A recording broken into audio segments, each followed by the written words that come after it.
할렐루야, 좋은 아침입니다. 자, 어제 말씀 기억하십니까? 흠 없는 사람이 됐으면 좋겠다라는 말씀을 드렸습니다. 어제 하루 흠 없이 잘 사셨습니까? 예, 막 여기저기에 상처가 나거나 어려움은 당하지 않으셨는지 평생토록 하나님 앞에 흠 없는 사람으로 살아갔으면 좋겠습니다.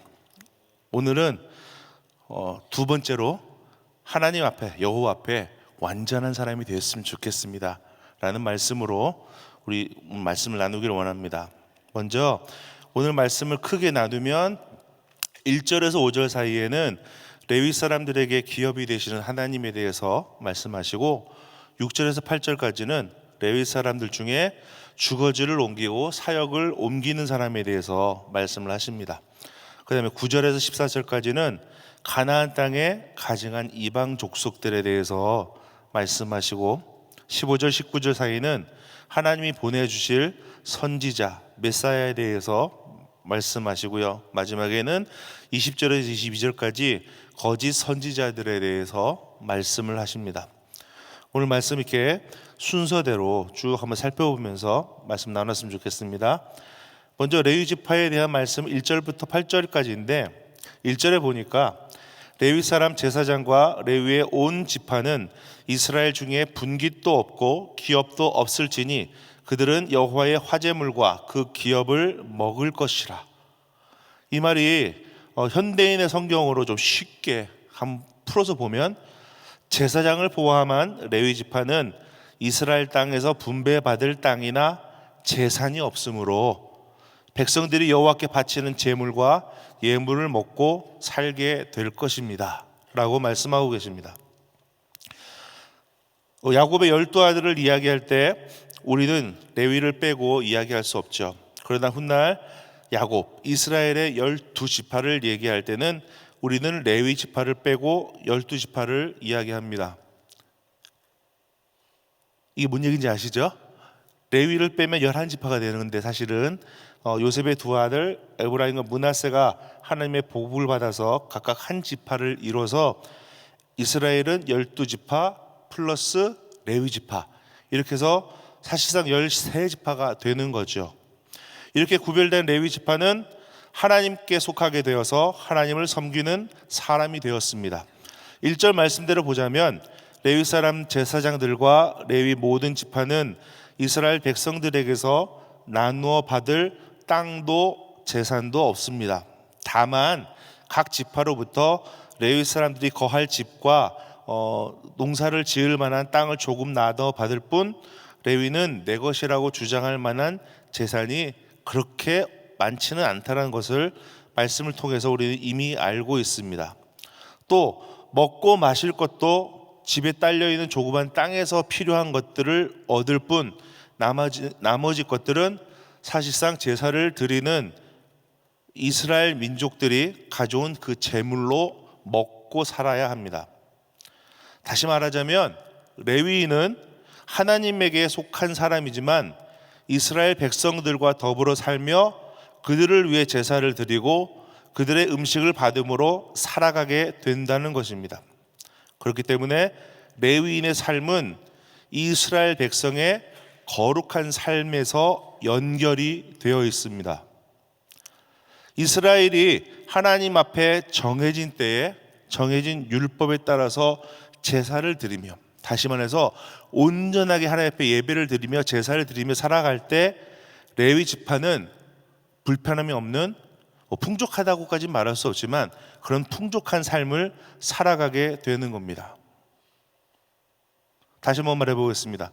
레위 지파는 민수기에 나오듯이 이스라엘 백성을 향해서 여호와는 내게 복을 주시고 너를 지키시기를 원하며, 여호와는 그 얼굴로 내게 비추사 은혜 베푸시기를 원하며, 여호와는 그 얼굴로 내게 향하여 드사 평강 주시기를 원하노라 할지니라 하며 이스라엘 백성을 축복하고 그들을 위해 예배를 드려주는 그런 역할을 담당하는 거고, 이스라엘 백성들은 그러한 레위 지파를 향해 자기의 처음 난 것들, 소중한 것들을 레위 지파의 드림으로, 하나님 앞에 드림으로 레위 지파가 살아갈 수 있는 터전을 제공하는 겁니다.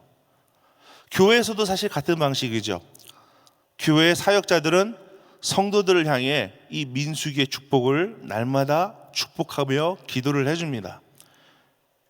그래서 성도들의 삶에 하나님의 축복과 은혜가 흘러 넘치게 하고 성도들을 향하여 온전한 예배를 드릴 수 있도록 날마다 그들을 격려하고 하나님 앞에 나올 수 있도록 붙잡아 주는 것이 사역자들의 역할이고요.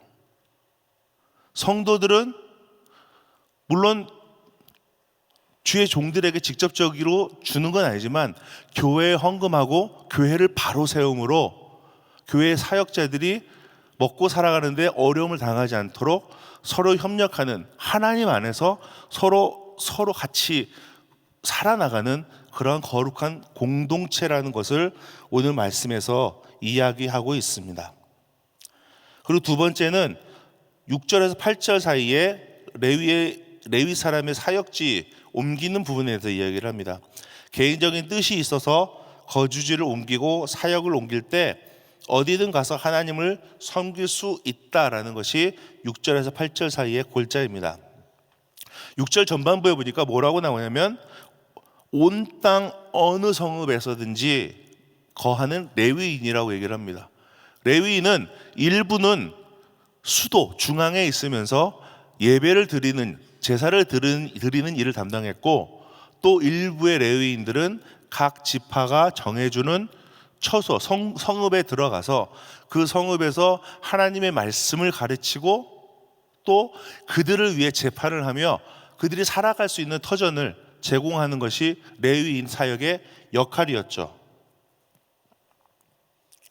그러고 6절 후반에 보니까 여호와의 택하신 곳, 이것은 제사를 드리는 성전을 말하는데 신명기는 아직 가나안에 들어가지 않았단 말이에요. 그래서 하나님께 예배드리는 성전이라 표현하지 않고 여호와께서 택하신 곳이라고 표현을 하고 있어요.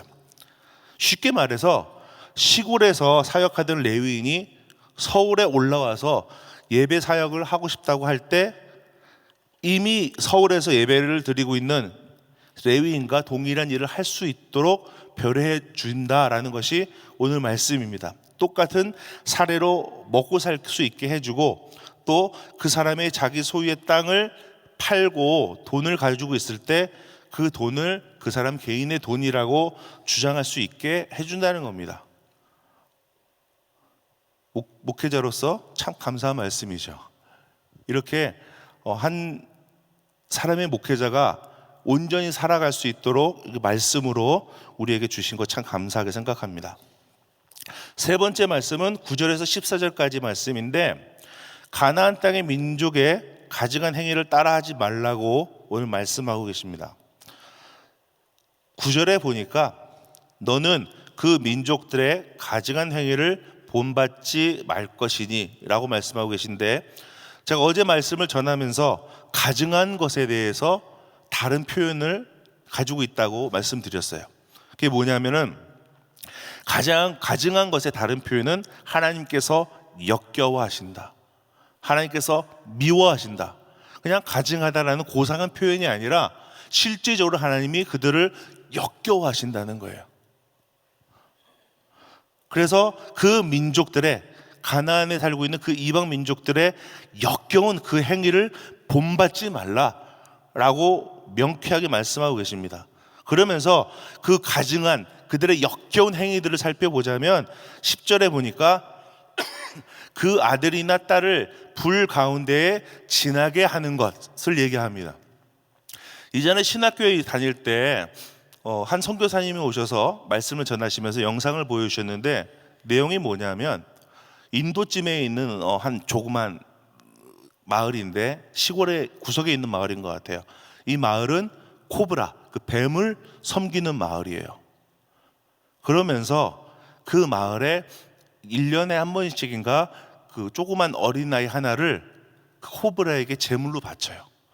근데 그 장면의 일부만 영상을 보여줬는데 어떤 식이냐면 앉혀놓고 뱀이 옆에 있고요. 그 꼬마 아이는 아무것도 모르니까 뱀이 장난감인지 알고 이렇게 만질라 그래요. 그러니까 뱀은 앞에서 공격하는 줄 알고 이렇게 머리를 막 쏘는 척하면서 위협을 하다가 결국은 그 꼬마 아이를 물어서 죽게 만드는 거예요. 그렇게 제물을 드린다니까요. 이 뭔가 잘못된 거잖아요. 아까 말씀드린 대로 이방인 그 민족의 역겨운, 하나님이 기뻐하시지 않는 가증한 그러한 모습이라는 거예요. 그 다음에 또 보니까 복수를 자나 기흉을 말하는 자나 요술을 하는 자나 무당이나, 또 11절에 보니까 진언자나 신접자나 박수나 초혼자를 너희 중에 용납하지 말라. 이 말씀을 세 번역으로 보니까 주문을 외우는 사람과 귀신을 불러 물어보는 사람과 박수와 혼백에게 물어보는 사람이 있어서는 안 됩니다 라고 말씀하고 계십니다. 제가 이제 고등학교 때쯤인가 살던 집이 있어요. 그 이제 주소를 치면 동대문구 다심리도 112번지 118호인데 저희 집 바로 앞에 대나무로 길게 해서 깃발을 하나 매달아 놨어요. 그게 뭐냐면 무당집이에요. 처음 이사 가서는 뭐 제가 새 들어간 거니까 쉽게 나오지도 못하고, 어렸을 때 이제 어머니 따라서 무당집에 가본 적이 있으니까 뭔지 아는데, 방석을 이렇게 깔고요, 이 징을 그 위에 눕혀요. 그리고 이제 징을 때려요. 막 시끄럽게 때려요. 그러다가 갑자기 딱 멈추는 순간이 와요. 그럼 이게 뭐예요? 그 신이 온 거예요. 저는 이 신이 그 징으로 불러서 온 건지 징이 시끄러워가지고 고만치라고 온 건지는 잘 모르겠으나 그렇게 신을 불러요. 또 초혼한다 그러죠. 그렇게 혼을 불러내는 거예요. 저는 그런 모습들을 보면서 또 다른 종교의, 또 이상한 종교의 어떤 별로 덕스럽지 못한 그런 모습들을 보면서 어린나이부터 이제 느꼈던 건 뭐냐면, 내가 교회를 내가 선택한 게 아니죠. 하나님이 선택해 주셨죠. 하나님이 나를 선택해 주신 게 참 감사하다. 그런 말도 안 되는 그 행동을 보면서 그게 맞는 거구나라고 살아가지 않는 거잖아요. 제가 만약에 인도의 그 마을에서 태어났으면 그 꼬마 아이 중에 하나가 제가 됐을 수도 있고, 내 자녀가 그렇게 제물로 바쳐지는 꼬맹이였을 수도 있고, 그런데 그것이 당연하다고 생각하면서 그러한 말도 안 되는 일들을 하는 그런 삶을 살았을지도 모르잖아요. 그런데 하나님이 저를 참 좋은 나라에 좋은 사람으로 살 수 있도록 인도하여 주셔서 이렇게 하나님 앞에 예배드리는 사람으로 인도해 주니 참 감사합니다. 그러나 하나님은 이렇게 이방 민족의 가증한 일, 역겨운 일들을 싫어하십니다. 그러면서 우리에게 오늘 한 절의 말씀을 주셨는데, 그게 뭐냐면 13절에 보니까 너는 내 여호와 앞에 완전하라 라는 말씀을 주셨어요. 이방인들의 악한 그 제사 습관, 가증한 것들을 말씀하시면서 갑자기 너는 여호와 앞에 완전하라 라는 뜬금없는 이야기를 하셨단 말이에요. 근데 이 완전하라는 말을 뭐 이렇게 찾아보니까 신학자들은 충성하라는 말로 바꿀 수도 있다고 얘기를 하더라고요. 그러면서 이 말씀을 자세히 묵상을 해보니까 결론은 뭐냐면, 너희는 그런 가증한 행위들을 닮지 말고 따라하지 말라고 분명히 얘기하면서 너는 완전하라. 그런 행동을 하지 않는, 그런 이방인의 잘못된 우상의 습관들을 따라하지 않는 거룩한 주님 앞에 완전한, 주 앞에 충성된, 주님의 음성에 순종하는, 주님과 날마다 동행하는 그런 사람이 되라고 오늘 말씀은 우리에게 말씀하고 계십니다. 그러고 나서 앞에 말씀을 다시 살펴보니까 그 민족의 가증한 행위를 본받지 말라. 본받지 말고 반대로 주님 앞에 온전한 사람으로 바로 설 수 있도록 너의 삶을 다스리라라는 말씀을 하고 계십니다. 이 말씀은 지금 앞에 나왔던 가나안 땅에 사는 이방 민족을 본받지 말라라는 말씀에만 국한되어 있다고 생각하지 않습니다. 그 이어지는 뒤에 나오는 말씀에도 너희는 완전하라는 말씀이 적용이 되는데요, 15절에서 22절 말씀 속에서도 너희는 그를 들을지니라, 뭐냐면 앞으로 장차 메시아를 너희에게 보내줄 텐데 그 메시아의 말씀을 들을지니라 라고 말씀하시고, 이 말씀도 또한 너희는 여호와 앞에서 완전하라는 말씀과 연결이 되죠. 너희는 주님 앞에 완전한 사람이니, 주와 동행하는 사람이니, 내가 보내는 메시아의 예수의 말을 듣고 그 음성에 순종하고 예수가 전하는 복음으로 날마다 살아갈지라 라고 또 우리에게 말씀하시는 걸로 저는 분명히 들었습니다. 그래서 15절에서 22절의 말씀, 장차 오실 메시아를 다시 한번 살펴보면 너희는 그를 들을지니라 라고 말씀하시는 15절에 선지자 하나를 너에게 주어 일으키시니 너희는 그를 들을지니라. 선지자는 누구십니까? 장차 오실 이스라엘의 구원자 메사야 예수를 의미하는 거죠. 그리고 그 선지자 메사야 예수의 말씀에 순종해야 된다고 말씀하고 계십니다. 그리고 16절에 보니까 이 메시아 예수는 이스라엘이 구한 것이라고, 이스라엘 사람들이 요청한 것이라고 말씀하고 계십니다. 16절에 보니까 이것이 곧 내가 총회의 날에 호렙산에서 너희 하나님 여호와께 구한 것이라. 총회의 날은 뭐냐면 십계명을 받기 위해서 이틀 동안 이스라엘 민족이 성결의 기간을 거쳤고요, 그리고 나서 시내산에 모여서 하나님이 임재하심으로 그 십계명을 받은 날이에요. 전 개인적인 생각으로 이스라엘이 구약 전체를 통틀어서 이날 이 순간이 제일 거룩하지 않았을까 하는 생각을 해봐요. 그 총회의 날에 이스라엘이 요청한 것은 뭐냐면 여호와의 음성을 듣지 않게 하시고 큰 불, 그러니까 그 총회의 날에 시내산에 가득했던 그 영적인 불을 다시 보지 않게 해달라고 얘기를 했습니다. 의외죠? 그런데 이유는 분명합니다. 두렵건대 내가 죽을까 봐. 이게 뭐냐면요, 하나님이 임재하시는 것을 사람이 감당할 수 없다는 거예요. 내가 거룩하기에 나를 보는 자는 살 수 없을 것이다라는 말씀을 하신단 말이에요. 성경에는 하나님을 제대로 본 사람이 없습니다. 오직 모세에게 하나님이 당신의 뒷모습을 보여주신 적은 있습니다. 그것도 하나님의 영광 때문에, 그 거룩하시기 때문에 모세가 죽을까 봐 겨우 뒷모습만 보여주셨을 뿐이에요.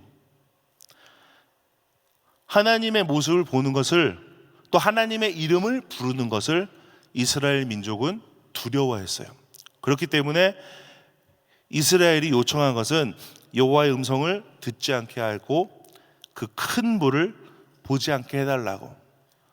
그랬더니 하나님이 17절에 보니까 하나님도 그들의 말이 옳다, 맞다, 너희들이 옳다 라고 인정하시면서 대신해서 내가 너희에게 선지자를 보내줄 테니 내가 그 선지자에게 말을 해줄 것이고 그 선지자가 너희에게 내 말을 전해줄 것이다 라고 말씀하고 계십니다. 그것이 바로 우리 주 예수님이신 거죠.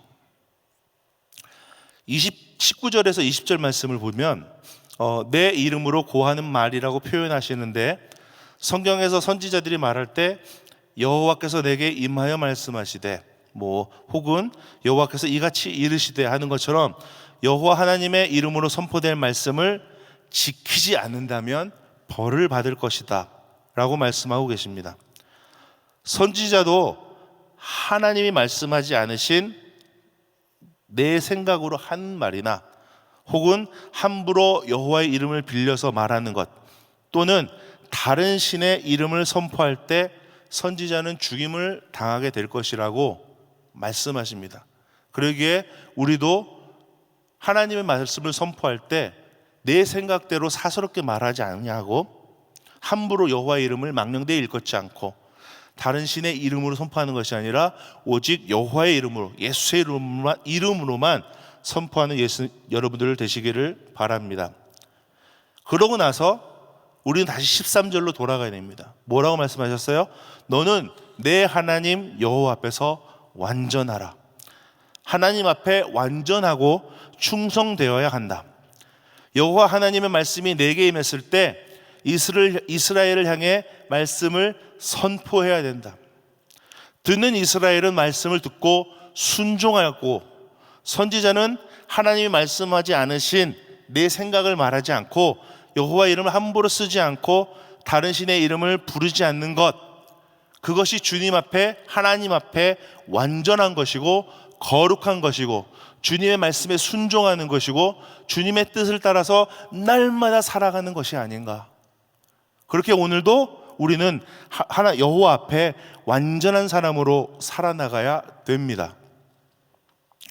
오늘 말씀 후에 나눌 찬양은 주는 완전합니다라는 찬양입니다. 가사를 보니까 주여 우린 연약합니다. 우린 오늘을 힘겨워합니다. 주 뜻 이루며 살기에 부족합니다.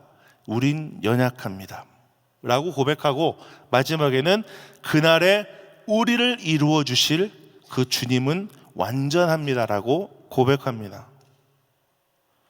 레위기 11장 44절에 보니까 내가 거룩하니 너희도 거룩하라라고 말씀하고 계세요. 오늘 말씀도 레위기 말씀처럼 내가 완전하니 너희도 나 하나님 여호와 앞에서 완전하라고 우리에게 말씀하고 계십니다. 그러나 사실상 우리의 삶은 완전하기가 너무 어렵죠. 날마다 넘어지고 실수하고 죄를 반복하지 않겠다고 고백해 놓고서는 또 죄를 반복하고 노여워하고 뱉어서는 안 되는 부정한 말들, 험담하는 말들, 자녀들에게 저주와 같은 말들을 내뱉는 것이 사실상 우리의 삶입니다. 그렇기 때문에 우리는 주님의 말씀을 붙잡고 날마다 살아감으로 완전한 사람이 될 수 있도록 날마다 노력해야 됩니다. 그렇게 직장에서도 하나님의 자녀로 완전하시기를 축복합니다. 가정에서도 내가 하나님의 자녀이니 완전해야 되고 나의 아내, 남편도 또 자녀들도 하나님의 자녀니 완전해야 됩니다. 그러니까 서로 완전할 수 있도록 격려하고 축복해주는 가정이 됐으면 좋겠습니다. 또 특별히 교회에서도 서로가 하나님의 자녀잖아요. 그러니 서로가 서로를 격려하고 축복하고 날마다 서로가 거룩할 수 있도록 주님 앞에 완전하고 온전할 수 있도록 기도해 주는 거, 중보해 주는 것이 우리 성도들의 마땅히 해야 될 일인 줄로 믿습니다. 그러니 오늘 하루도 여러분 완전하십시오. 어제 것까지 합쳐서 얘기하면 여러분 오늘 하루 흠없는 사람이 되시기를 바랍니다. 오늘 하루 주님 앞에 완전한 사람이 되시기를 바랍니다. 그것이 주님이 우리를 향해 날마다 축복하시고 이루어주시는 꿈인 줄로 믿습니다. 우리 함께 기도하겠습니다. 주님, 이스라엘이 가나안 족속에 가증한 죄에 빠지지 않도록 그들이 날마다 하나님 앞에 완전하라고 명령하신 것처럼 이 시대의 주의 백성들도 세상에 가증한 죄에 빠지지 않도록 주님 살펴주시고 인도하여 주시고 우리에게 힘 주시고 능력 허락하여 주시옵소서. 예수님의 이름으로 기도했습니다. 아멘. 우리 말씀 생각하시면서 주는 완전합니다. 같이 찬양합니다.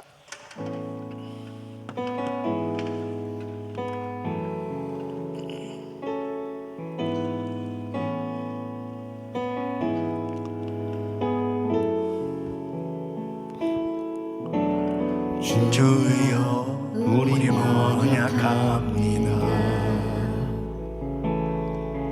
우리 오늘 합니다.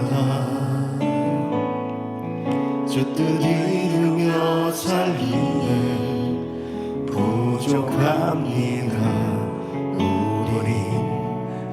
우린 연약합니다. 주여 우린 넘어집니다.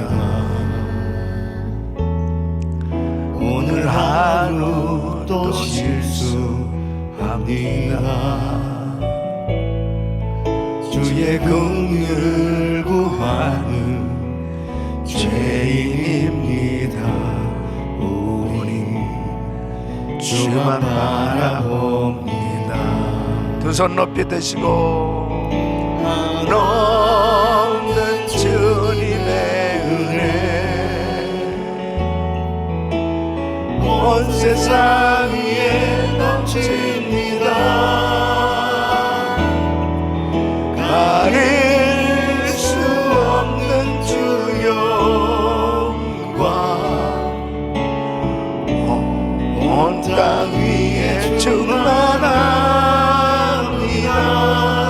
주님만이 길이오니 우리 그 길 따라갑니다.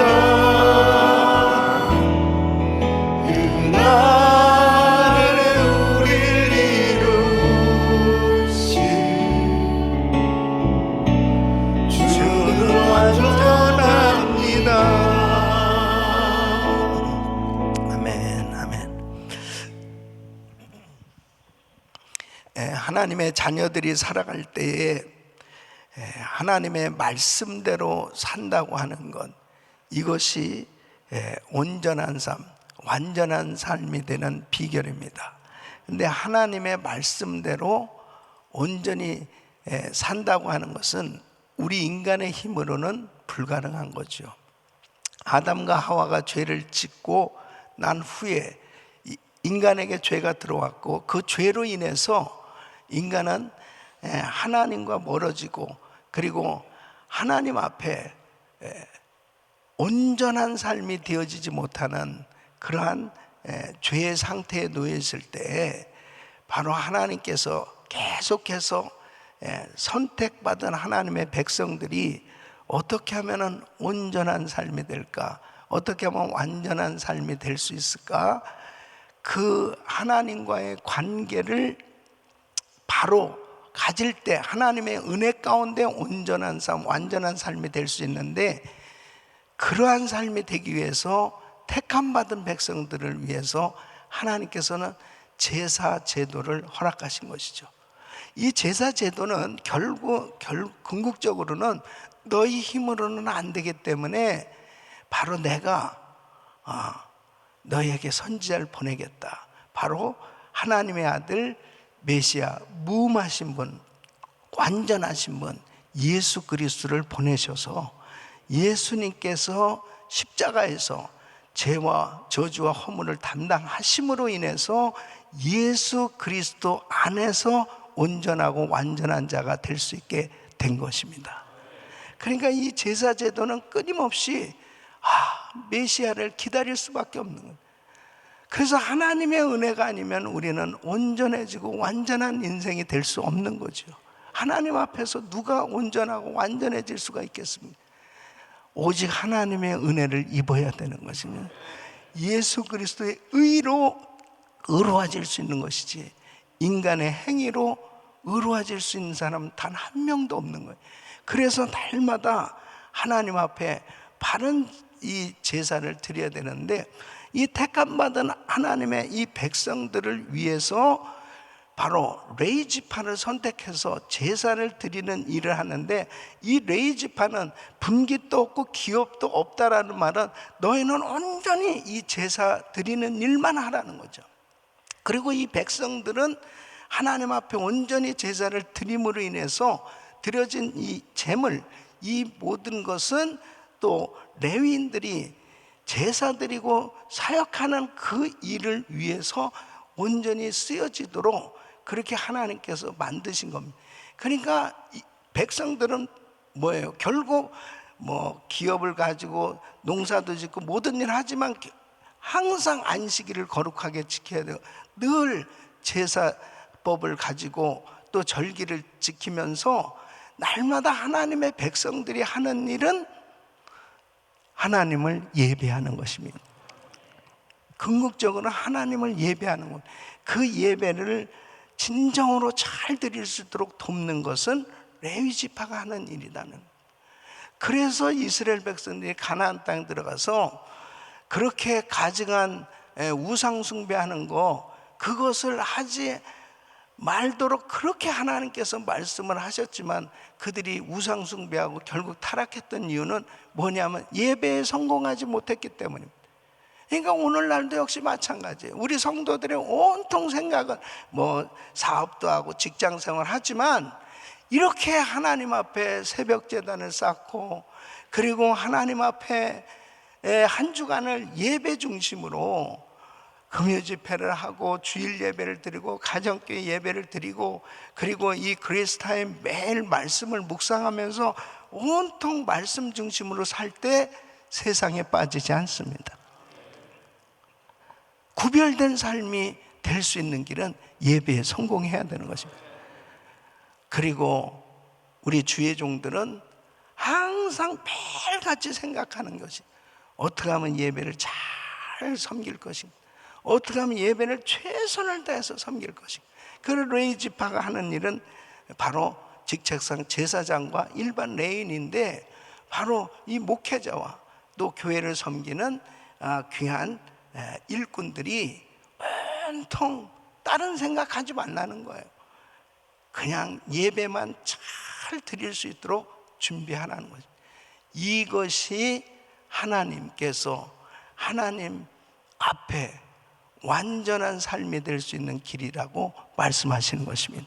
그러므로 주의 종들도 하나님 앞에서 완전한 삶의 모습, 성도들도 하나님 앞에서의 완전한 삶의 모습이 될 수 있는 것은 오직 하나님의 은혜를 구하고 하나님 앞에 참된 예배자가 될 때 승리하는 줄로 믿습니다. 두 손을 가슴에 모으시고 몸이 아픔든 아픈 곳에 손 얹으십시오. 거룩하신 아버지 하나님, 우리 힘으로 하나님 앞에 온전하고 완전한 인생 될 수 없음을 고백합니다. 하나님의 은혜가 아니면, 하나님께서 도와주시지 않으면, 하나님께서 붙들어 주지 않으면 하나님 앞에 온전히 설 수 없겠사오니 오늘도 하나님의 은혜로 저희들을 붙들어 주시옵소서.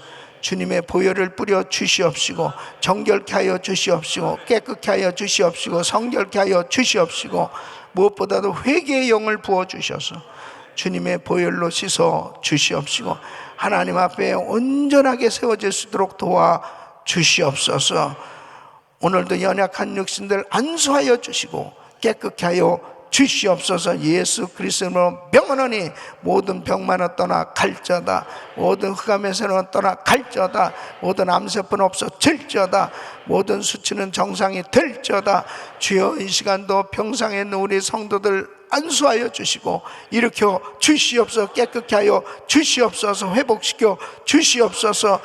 오늘도 믿음으로 기도받는 성도들 만지시고 하나님 은혜를 더하여 주시옵소서. 오늘 저녁에 쓸 목자 부흥의 밤을 주님 축복하셔서 우리 모든 가정교회 목자, 우리 온 목자들이 하나님의 크신 은혜 가운데, 우리 그룹장님들, 목자님들 성령 충만한 가운데 귀한 사역 사명 감당할 수 있도록 복을 내려 주시옵시고 오늘 목자 부흥의 밤에 큰 은혜로 축복하여 주시옵소서. 이제는 우리 주 예수 그리스도의 은혜와 우리 하나님 아버지의 그 무한하신 사랑과 성령님의 감동 감화 격동 충만하신 은총이 하나님의 말씀을 따라 하나님 앞에 참된 예배자로 드려지길 원하는 모든 성도들 머리 위 이제부터 영원토록 함께 있을지어다. 아멘. 아멘. 이제 기도하실 자리 잡으시고